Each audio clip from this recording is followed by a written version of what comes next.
नमस्कार, मैं doctor S K. Gulati, plastic and cosmetic surgeon from Kanpur. आज आपसे बात करूंगा मार्जोलिन अल्सर के बारे में। जले के स्थान पर जहां स्कार होता है या गहरा जला हुआ होता है, वहां पे कई बार घाव बन जाते हैं और ये घाव भरते नहीं हैं और धीरे धीरे बढ़ते जाते हैं।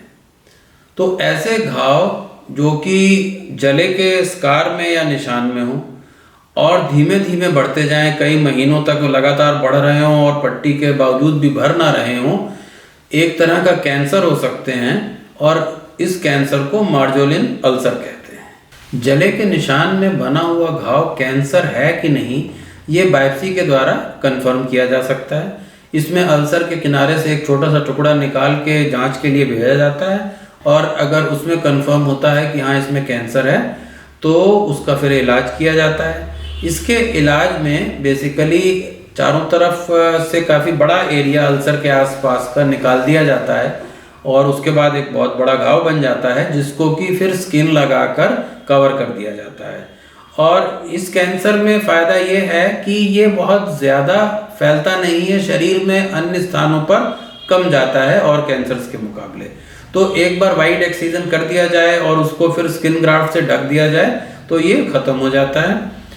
और जैसा कि इस पेशेंट में आप देख रहे हैं, इसके घुटने के पीछे पॉप्लिटियल फॉसा या जांघ के हिस्से में एक अल्सर बन गया था जिसको कि फिर इसी तरह ट्रीट किया गया और ये दूसरे फोटोग्राफ में रिजल्ट दिख रहा है जिसमें कि अल्सर पूरी तरह हील हो गया, जो इसमें खिंचाव था, कॉन्ट्रैक्चर था, वो भी ठीक हो गया और पेशेंट अब पूरी तरह ठीक है और उसके घुटने का मूवमेंट भी ठीक है।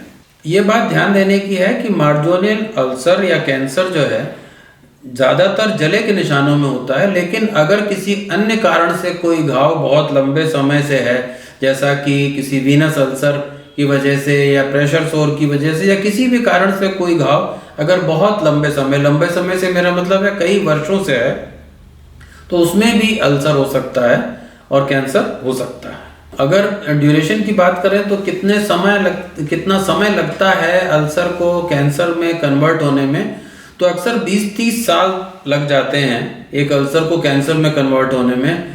इसलिए जो एवरेज एज होती है जिसमें ये पेशेंट मिलते हैं वो 40 to 60 ईयर्स की एज में ये मार्जोलिन अल्सर अक्सर मिलता है। एक साधारण अल्सर जो कि कैंसर नहीं है और मार्जोलिन अल्सर जो कि कैंसर होता है, उसमें डिफरेंशिएट कैसे करेंगे।